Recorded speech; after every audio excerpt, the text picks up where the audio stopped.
अब मुझे करना क्या है कि इसके कलर्स को शार्प करना है, थोड़ी सी ब्लर दिख रही है इमेज, ठीक है। तो इसके कलर्स को शार्प करना है, तो कलर्स को शार्प करने के लिए क्या करेंगे, सबसे पहले इसकी एक डुप्लीकेट लेयर बना लेंगे। तो यहाँ से डुप्लीकेट लेयर बना ली। इस डुप्लीकेट लेयर के अंदर हम जाएंगे फिल्टर, अदर और high pass. Filter, other, high pass पे क्लिक कर दिया। हाई पास के अंदर ये प्रीव्यू दिखा रहा है और रेडियस दिखा रहा है 4.1। रेडियस मुझे कितना सेट करना है कि जो इसके एजेस हैं वो ब्राइट नज़र आने चाहिए, जो एजेस हैं। तो इसको बढ़ाते हैं अगर, तो पूरी ऑलमोस्ट इमेज ब्राइट होगी, बट मुझे ऐसा नहीं चाहिए, तो मैं इसको कम करता हूँ और मुझे सिर्फ और सिर्फ इसके एजेस को ब्राइट करना है। तो मेरे हिसाब से ये इतना काफ़ी है, थोड़ा सा बढ़ा देता हूँ। तो ये ज्वेलरी भी इसमें कवर होगी। तो इसको थोड़ा सा 2.8 मैंने कर लिया कि जिससे इसके जो एजेस आ रहे हैं इनमें थोड़ी ब्राइटनेस दिख रही है। ओके कर दिया इसको।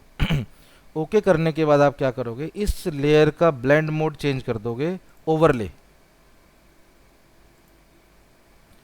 तो ओवरले करने से देखो कितने शार्प हो गया ये। अगर मैं इसको ऑफ करता हूँ तो ऐसा हो गया, और मैं इसको ऑन करता हूँ तो ये देखो, देख रहे हो डिफरेंस। तो किसी भी इमेज को शार्प करना है तो बहुत ही आसान तरीका है कि आप उसको डुप्लीकेट बनाओगे। डुप्लीकेट बनाने के बाद उसमें फ़िल्टर में अदर हाई पास यूज़ करोगे। हाई पास का रेडियस इस तरीके से सेट करोगे कि उसके एजेस थोड़े से ब्राइट नज़र आए। देन आप उस लेयर को ओवरले मोड कर दोगे, ब्लेंडिंग मोड उसका। तो यहाँ से ब्लेंड मोड इसका ओवरले कर दिया मैंने जो डुप्लीकेट बनाया, तो ये शार्प हो गया, ठीक है। तो ये शार्प करने के लिए था। अब मैं आपको जो बताना चाहता हूँ वो ये है कि जैसे मैंने सपोज एक नई फाइल बनाई और वेब साइज़ लिया और ये फाइल बन गई। अब इस फाइल का जो साइज़ नीचे दिख रहा है 2.25 बनाते टाइम, और बाद में कितना होगा अभी 0 बाइट लिखा रहा है। तो मैं इसमें एक इमेज डालता हूँ, कोई सी भी सेम इमेज यूज़ कर लेते हैं, कोई परेशानी नहीं है। इसको कंफर्म कर दिया। कंफर्म करने के बाद देखो क्या हो रहा है कि ये जो है स्मार्ट ऑब्जेक्ट है, ठीक है। अभी मैं इसको रेस्टराइज नहीं कर रहा, जो अभी तक मैं आपको बोल रहा था रेस्टराइज करना है, तो मैं आज आपको स्मार्ट ऑब्जेक्ट के बारे में बताऊंगा कि स्मार्ट ऑब्जेक्ट होता क्या है, ठीक है।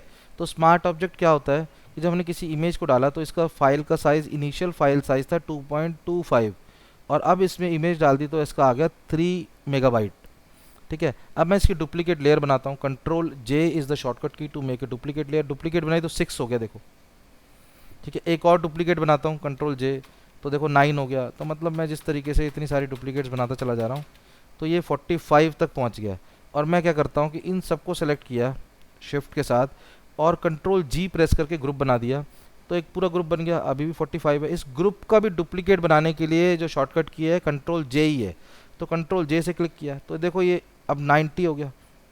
कंट्रोल जे प्रेस किया तो फाइल का साइज होगा 270। Initially it was only 2.25, one image का आ रहा था 3, और अब मैंने इसकी मल्टीपल कॉपीज़ बना दी और ग्रुप कर दिया और उसके ग्रुप के मल्टीपल ग्रुप्स बना दिए, तो 270 मेगापिक्सल फाइल का साइज़ हो गया।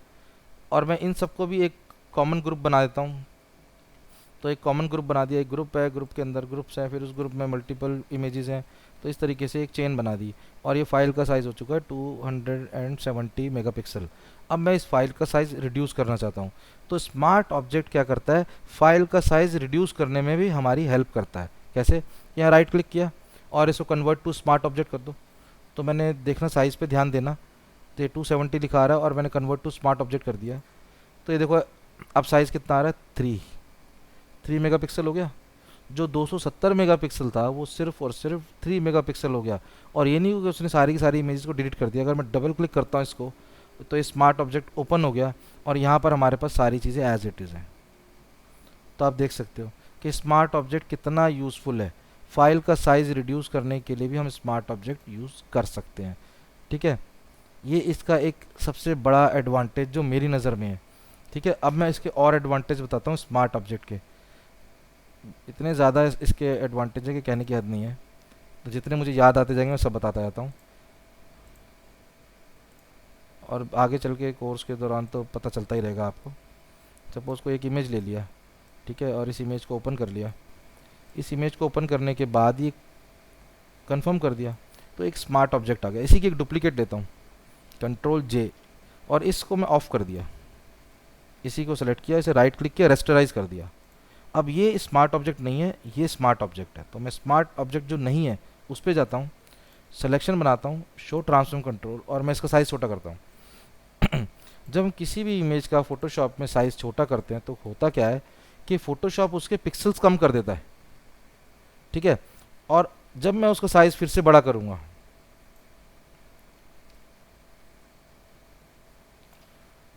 तो ये ब्लर हो गई। देखो इतनी शार्प इमेज थी, ब्लर हो गई। तो जब साइज़ छोटा करते हैं तो पिक्सल तो कम कर देता है, लेकिन जब साइज़ बड़ा करते हैं तो वो पिक्सल ऐड नहीं करता उस वैकेंट एरिया में। तो पिक्सल तो कम हो गए छोटा करते हुए, बड़ा करते हुए ख़राब हो गई इमेज। तो मैं इसको डिलीट करता हूँ, जो नॉर्मल लेयर की बात कर रहा हूँ। लेकिन अगर यही स्मार्ट ऑब्जेक्ट है, मैं इसको छोटा करता हूँ, तो छोटा कर दिया। अब मैं इसको फिर से बड़ा करता हूँ, तो क्लैरिटी एज इट इज़ है। तो जो स्मार्ट ऑब्जेक्ट्स होते हैं उनकी क्लैरिटी एकदम स्मार्ट रहती है कि छोटा कर लो, बड़ा कर लो। साइज़ अगर आपको अपने डिज़ाइन में चेंज करना है, कुछ करना है, तो उसको स्मार्ट ऑब्जेक्ट ही रहने दो। क्या होता है, शुरू की क्लासेस में मैं बोलता हूँ रेस्टराइज कर लो, उसका रीज़न होता है कि तब आप उस चीज़ को समझ नहीं सकते थे। लेकिन अब now you can understand these things, कि अगर हम स्मार्ट ऑब्जेक्ट रहने देते हैं तो उसको हम एडिट कर सकते हैं बाद में बड़े इजीली। कैसे एडिट कर सकते हैं, आप यहाँ डबल क्लिक करोगे तो अब आप इसको एडिट कर सकते हो। आप इस फाइल को क्लोज करोगे तो ये वापस से आप अपनी फाइल में आ जाओगे, और जो एडिट किए जो चेंजेस सेव करोगे तो यहाँ भी रिफ्लेक्ट हो जाएंगे। तो इस तरीके से स्मार्ट ऑब्जेक्ट एडिट करते हैं। अब इससे क्लैरिटी मेंटेन रहती है, फाइल का साइज़ कम रहता है। ये तो दो एडवांटेज हो गए, और एक बताता हूँ एडवांटेज, कि सपोज़ मैंने एक इमेज का बैकग्राउंड चेंज करता हूँ।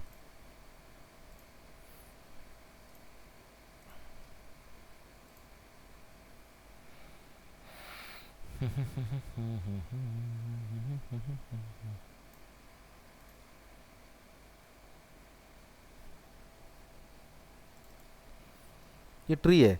अब मैं अगर आपसे बात करता हूँ, इस ट्री का मुझे बैकग्राउंड रिमूव करना है, तो बैकग्राउंड रिमूव करने के लिए आप लोग बोलोगे सिलेक्शन बनाएंगे, और सिलेक्शन बनाने के बाद इसका बैकग्राउंड रिमूव कर देंगे। तो मैं एक और आपको बहुत शॉर्टकट तरीका बताता हूँ, कि मैंने यहाँ से इसे अनलॉक कर लिया और इस ब्लू कलर को रिमूव करना है।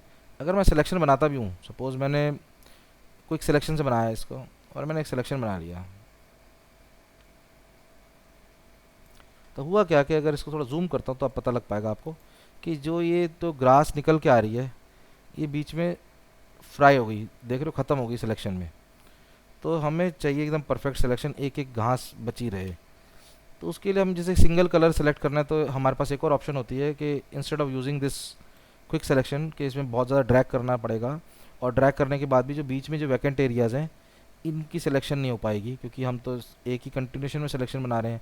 तो इसके बीच में भी कुछ ब्लू कलर है, तो मुझे वो भी सिलेक्ट करना है।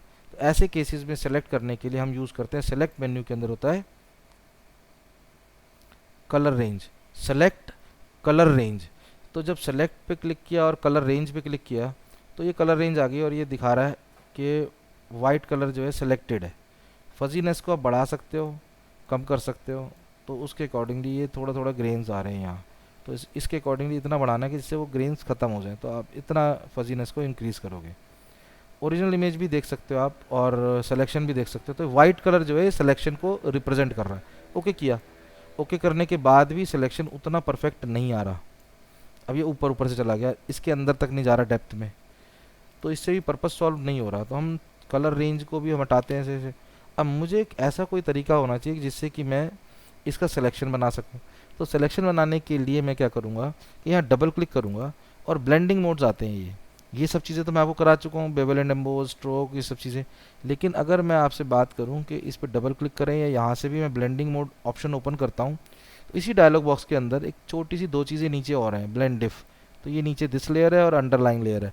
अब दिस लेयर का मतलब होता क्या है कि इस लेयर के अंदर अगर ग्रे कलर है उसको ख़त्म करना है तो यहाँ से कर सकते हैं। तो मेरे को तो ब्लू करना है, तो क्योंकि RGB तो अवेलेबल है ही है मेरे पास, तो मैं ब्लू कलर सेलेक्ट कर लिया। यहाँ से ब्लू कलर सेलेक्ट करने के बाद अगर मैं स्लाइडर को ब्लू वाले को टुवर्ड्स लेफ्ट ले जाता हूँ, स्लाइड करता हूँ, तो देखो ब्लू कलर ख़त्म होना स्टार्ट हो गया। तो बिना किसी सिलेक्शन के मैं बैकग्राउंड रिमूव कर रहा हूँ, कितना इजीली कर दिया, और इनसाइड जो थे वो भी चले गए। थोड़ा सा ऑल्ट के साथ इन स्लाइडर को ब्रेक कर सकते हैं स्मूथनेस लाने के लिए। तो ये देखो मैंने एक एक ग्रास निकाल दिया इसमें से, तो ब्लू कलर निकल गया और कितना इजीली निकल गया। लेकिन प्रॉब्लम क्या आ रही है कि यहाँ पर तो ये ट्रांसपेरेंट पिक्सल मिल गए मुझे जब मैंने ब्लेंडिंग ऑप्शन यूज़ किया, बट लेयर्स पैनल में अगर आप देखोगे तो ब्लू कलर स्टिल दिख रहा है। और अब इसका करूँगा क्या मैं, ये ब्लू कलर दिख रहा है तो ब्लू कलर से मुझे प्रॉब्लम क्या है। अभी मैंने क्लिपिंग मास्क आपको कराया नहीं है। जब हम किसी भी ऑब्जेक्ट के ऊपर जब छोटा ऑब्जेक्ट है और इसके अंदर कोई कलर फिल करना चाहते हैं तो हम क्लिपिंग मास्क से करते हैं। क्लिपिंग मास्क क्या होता है कि यहाँ से हमने एक सॉलिड कलर लेयर लिया और मैंने कलर यहाँ लगा दिया। अब मुझे इस में से दिखाना है, इस पेड़ में से इस कलर को दिखाना है, तो मैं क्या करूँगा, राइट क्लिक करके इसे क्लिपिंग मास्क कर दूँगा।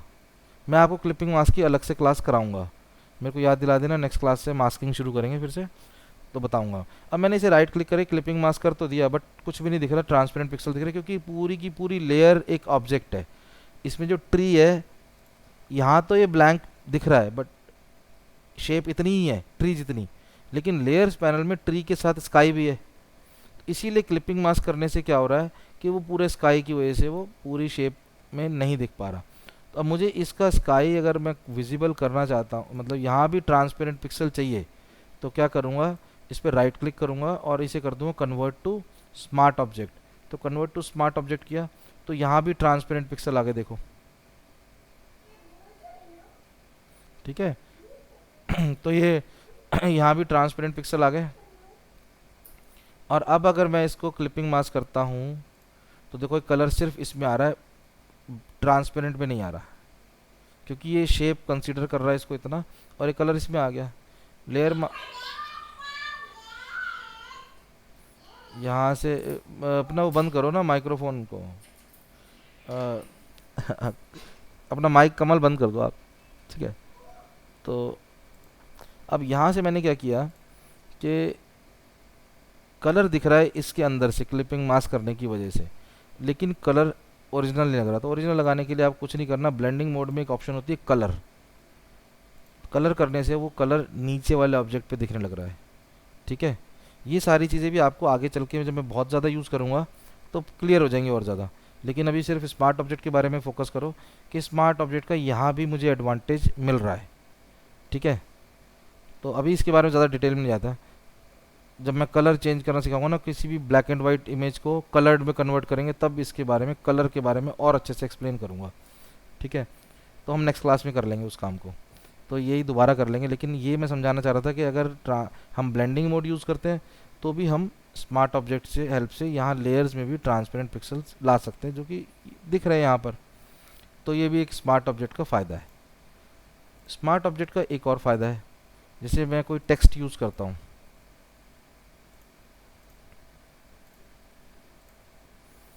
अब मैंने यहाँ से टेक्स्ट लेयर लिया और क्लिक किया और मैंने लिखा मैक एनिमेशन,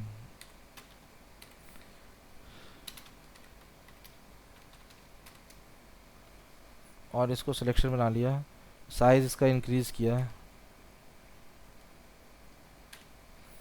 और इसे मैंने इस तरीके से कर दिया, ठीक है। अब मैं इसमें कोई फ़िल्टर यूज़ करना चाहूँगा टेक्स्ट में, तो क्या होगा, देखो टेक्स्ट लेयर सेलेक्टेड है, फ़िल्टर में गए और इस फ़िल्टर के अंदर मैं जाता हूँ और स्टाइलाइज में विंड देता हूँ। तो ये देखो, ये एक डायलॉग बॉक्स आ गया और यहाँ लिखा हुआ आ रहा है कि this type layer must be rasterise, यानी इसको रेस्टराइज करने का मतलब ये है कि टेक्स्ट नहीं रहेगा, एक शेप बन जाएगा। शेप बनने से क्या होगा, जो टेक्स्ट की प्रॉपर्टीज़ आती हैं कि टेक्स्ट का फॉन्ट चेंज कर सकते हैं, फॉन्ट का साइज़ चेंज कर सकते हैं, कलर चेंज कर सकते हैं, वो सारी ऑप्शन नहीं आएंगी। वो ऐसी ऑप्शन आएंगी जैसे हमने एक रेक्टेंगल ड्रॉ कर लिया तो एक शेप की जो ऑप्शंस आती हैं वही सारी टेक्स्ट में आने लगेगी। तो मैं रेस्टराइज नहीं करना चाहता, क्योंकि आगे चल के अगर मैंने स्पेलिंग चेंज करनी हो तो रेस्टराइज करने का मैं स्पेलिंग चेंज नहीं कर सकता, फिर मुझे शेप ड्रॉ करनी पड़ेगी। अगर कोई अल्फ़ाबेट इसमें ऐड करना है तो मुझे ड्रॉ करना पड़ेगा, कैसे कैसे करके ले जाना पड़ेगा, ठीक है। तो उसके 1000 तरीके हैं, उस तरफ नहीं जा रहे हम फिलहाल। अगर मैं इसको रेस्टराइज कर देता हूँ, स्मार्ट ऑब्जेक्ट में कन्वर्ट कर देता हूँ, तो देखो विंड इफेक्ट चल गया और मैं इसे ओके कर दिया, तो ये विंड इफेक्ट का इम्पैक्ट दिख रहा है इस पर कि इस तरीके से हवा से कलर उड़ गया है। तो अगर मैं इसको स्मार्ट ऑब्जेक्ट बनाया तो मैं इसमें फ़िल्टर भी यूज़ कर सकता हूँ, तो ये एक फ़ायदा हो गया एक और। स्मार्ट ऑब्जेक्ट का, कि आप स्मार्ट ऑब्जेक्ट किसी चीज़ को कन्वर्ट करते हो तो उसे फ़िल्टर यूज़ कर सकते हो उस पर बिना टेक्स्ट को चेंज किए। अब मैं इसका और एक एडवांटेज बताता हूँ। मैं ऑल्ट के साथ इसकी कॉपी बनाई, एक और कॉपी बनाई, एक और कॉपी बनाई, एक और कॉपी बना लेते हैं।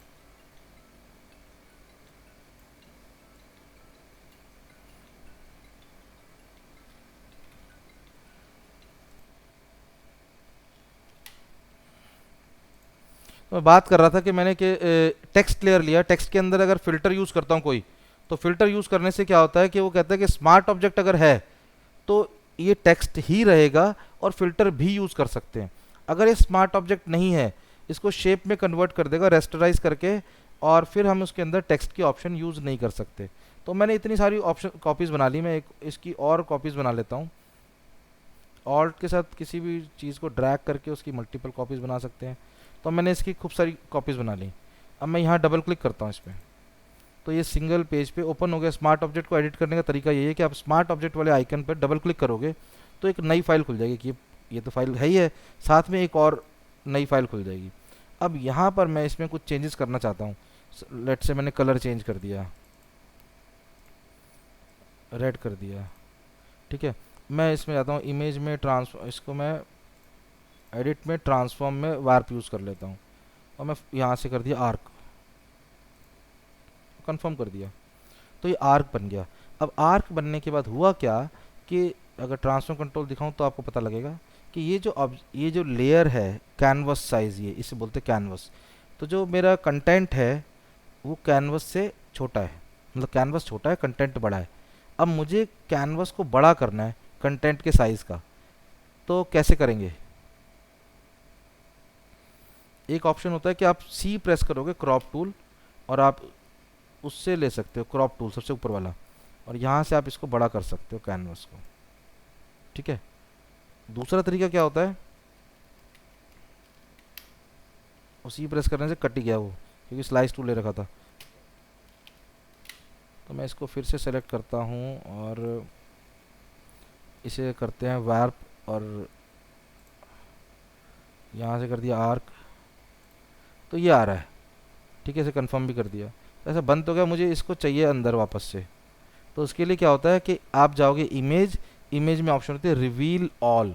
रिवील ऑल का मतलब ये है कि जो भी कंपोनेंट्स आपके कैनवस के बाहर हैं, तो कैनवस ऑटोमेटिकली उतना बड़ा हो जाएगा और सारे के सारे ऑब्जेक्ट आपको दिखने लगेंगे। तो यहाँ क्लिक किया, एक बार और कर लो, हो गया। तो इस तरीके से अब ये पूरा का पूरा दिख रहा है, ठीक है। अब मैं इसको सेव करता हूँ, कलर भी चेंज कर दिया, इसे आर्क भी कर दिया। तो इसे क्लोज करूँगा तो पूछेगा सेव करना चेंजेस, येस कर दिया। तो येस करने के बाद देखो क्या होता है कि सारे के सारे जितनी भी कॉपीज़ थी, मैंने तो एक को एडिट किया, लेकिन यहाँ पर सभी कॉपीज़ के अंदर आर्क आ गया और कलर चेंज हो गया। मैं स्पेलिंग चेंज करना चाहूँ तो वो भी कर सकता था। तो स्मार्ट ऑब्जेक्ट कैसे बिहेव करता है, एक इंस्टांस की तरह। इंस्टांस क्या होता है कि उसी की एक रेप्लिका। अब रेप्लिका का फ़ायदा क्या है? रेप्लिका का सबसे बड़ा एडवांटेज है, अगर मैं शीशे के आगे खड़ा हो गया, मेरा 95 kg वेट है और मैं शीशे के आगे खड़ा होता हूँ, तो शीशा 95 किलो का नहीं हो जाता, शीशा तो उतना ही रहेगा जो उसका वेट है। तो ये सबसे बड़ा एडवांटेज है कि फाइल का साइज़ बढ़ने नहीं देता। दूसरा एडवांटेज क्या है कि अगर मैं एक ऑब्जेक्ट में चेंजेस कर रहा हूँ तो वो सब में अप्लाई हो रहे हैं। सपोज एक बैकग्राउंड के लिए आर्ट वर्क बनाया और मैं उस आर्ट वर्क को भी स्मार्ट ऑब्जेक्ट में कन्वर्ट कर देता हूँ। यार ये आर्ट बोर्ड क्यों बन गया?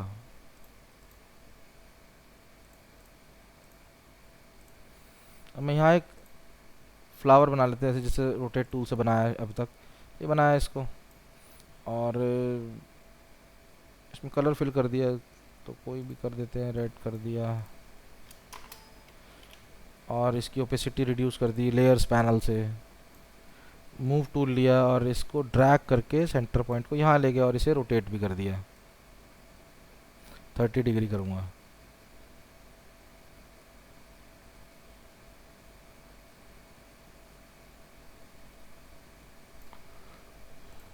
Control alt shift T press किया तो ये फ्लावर बन गया इस तरीके से, और इन सबको सेलेक्ट किया और कंट्रोल ई से मर्ज कर दिया और इसका साइज़ थोड़ा छोटा कर दिया, तो ये एक कॉपी बन गई। और इसको मैं राइट क्लिक करके कन्वर्ट टू स्मार्ट ऑब्जेक्ट कर देता हूँ। स्मार्ट ऑब्जेक्ट हो गया। अब इसकी भी एक कॉपी लगा ली और इन दोनों की भी एक कॉपी यहाँ लगा ली, एक यहाँ लगा ली, एक और लगाना चाहो तो लगा सकते हो। कैनवस का साइज़ इंक्रीज़ करना तो यहाँ से बड़ा कर सकते हैं। तो ये ऐसे आ गया, क्योंकि बैकग्राउंड कलर येलो है तो ये बैकग्राउंड कलर ही आता है उसमें।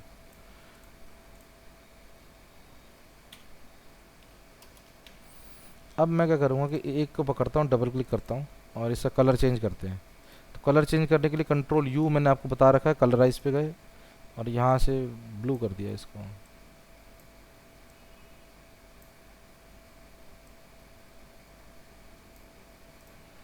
ठीक है, और इसे बंद करते हैं तो कहता है सेव करना, यस। तो जितने भी थे सब में कलर चेंज हो गए। तो ये सबसे बड़ा एडवांटेज है, आइदर इट इज़ टेक्स्ट और आर्ट वर्क।